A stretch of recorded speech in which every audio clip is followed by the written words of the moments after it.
السلام علیکم۔ الحمدللہ میں اہل حدیث ہوں۔ الحمدللہ اللہ کا کرم ہے اور میرے حلق سے چند حدیث مبارکہ ہیں۔ حدیث کی رٹ لگاتا ہوں، لیکن چند احادیث ہیں جو میرے حلق سے نیچے اترتی ہیں بغیر پانی کے۔ باقی جو ہے وہ صرف دوسروں کو آئینہ دکھانے کے لیے اور دوسروں کو پڑھ کر سنانے کے لیے ہیں۔ وہ کتابوں میں ہی اچھی لگتی ہیں، عمل کے لیے نہیں ہیں، کیونکہ اس پہ عمل کرنا بہت مشکل ہے۔ رفع الیدین کی احادیث، سورۃ فاتحہ کی احادیث، اس پہ میرا زور نہیں لگتا، بس جسٹ پڑھنا ہی ہے۔ کیا ہے آمین بالجہر اور ٹخنے سے ٹخنا ملانا۔ میں سنتوں کی تنقید نہیں کر رہا، میں اپنے اوپر تنقید کر رہا ہوں کہ یا ایھا الذین آمنوا ادخلوا فی السلم کافۃ، کیا قرآن پاک کا حکم نہیں میرے لیے اور آپ کے لیے کہ دین میں پورے داخل ہوں؟ پرفیکٹ 100% تو نہیں ہو سکتے، تھوڑا ہر اسلام کے ارکان سے کوشش تو کرنی ہے۔ دنیا والے جو ہیں 100 میں سے 33 مارکس اگر آ جائیں تو وہ پاس کر دیتے ہیں۔ اللہ پاک تو پھر بھی رؤوف الرحیم ہیں، رؤوف ہیں، کریم ہیں، غفور الرحیم ہیں۔ تو اللہ نے 100% جو ہے وہ نہیں مانگا، کوشش مانگی ہے، جد و جہد مانگی ہے۔ تو اسی لیے میں تو دوسروں کو پڑھ کے حدیثیں سناتا ہوں، لیکن میرے حلق سے نیچے وہ حدیثیں صلہ رحمی والی، پڑوسی کے حقوق، گھر کے حقوق، اس پہ کون عمل کرے گا؟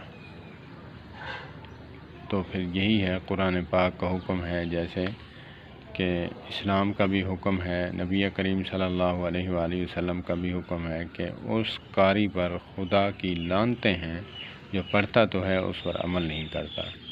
پھر بے عینی اسی طرح مجھ پر بھی ایسے ہی اللہ معاف فرمائے لعنتیں ہیں کہ میٹھا حق، نعوذ باللہ تعالی، نعوذ باللہ من ذالک، میٹھا حق کڑوا تھوت ہو، نعوذ باللہ من ذالک، نعوذ باللہ من ذالک، اعوذ باللہ من الشیطان الرجیم۔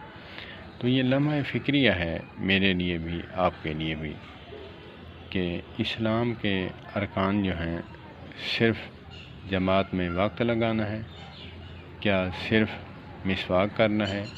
کیا صرف نماز پڑھنا ہے؟ کیا صرف روزہ رکھنا ہے؟ یہ ان کے لیے ہے جو چند ارکان پر صرف قبضہ جمائے بیٹھے ہیں، باقی کو چھٹی۔ تو اللہ پاک مجھے عمل کی توفیق عطا فرمائے، اللہ پاک تکبر سے بچائے، اناد سے بچائے، اللہ پاک عمل کی توفیق عطا فرمائے۔ میٹھا ہپ تے کڑوا تھوت ہو۔ باقی احادیث جو ہیں جس پر عمل کرنا آسان ہے، وہ تو بغیر پانی کے میرے حلق سے ایسے جاتی ہیں جیسے تیز گام گاڑی، تو وہ تھوہر کے درخت کی طرح اٹک جاتی ہیں، جیسے جہنم میں تھوہر کا درخت جو ہے وہ پلایا جائے گا جہنمیوں کو، اللہ محفوظ فرمائے سب کو۔ تو اسی طرح جو ہے وہ اٹک جاتی ہیں احادیث اور آیات مبارکہ، جس پر ہمارے لیے عمل کرنا مشکل ہے، وہ نفس کو ہم نے راضی کرنا ہے۔ تو اسی لیے اللہ پاک حقیقی معنوں میں اہل سنت بنائے اور حقیقی معنوں میں اہل حدیث، اہل سنت بنائے۔ اللہ پاک ہمیں عمل کی توفیق عطا فرمائے۔ پیارے بھائی، یہ صرف میں نے اپنے آپ کو سمجھانے کے لیے کڑوی باتیں کی ہیں، کسی کا نام نہیں لیا۔ اگر آپ آگ بگولا ہوتے ہیں تو اپنا محاسبہ کریں، کیونکہ کہتے ہیں نا کہ چور کی داڑھی میں تنکا۔ جب انسان میں جو وہ خامیاں ہوتی ہیں تو پھر وہ کہتا ہے کہ یہ مجھے کہہ رہا ہے۔ تو قاسم علی شاہ صاحب فرماتے ہیں کہ جب انسان کوئی کام کرتا ہے تو پھر برا کام کرتا ہے یا پھر خلاف شرع کام کرتا ہے، تو جب حدیث سنائی جائے تو وہ کہتا ہے یہ مجھے سنا رہا ہے، اس کو کیسے پتہ کہ میرے حالات ایسے ہیں۔ تو اللہ پاک عمل کی توفیق عطا فرمائے۔ والسلام علیکم ورحمۃ اللہ۔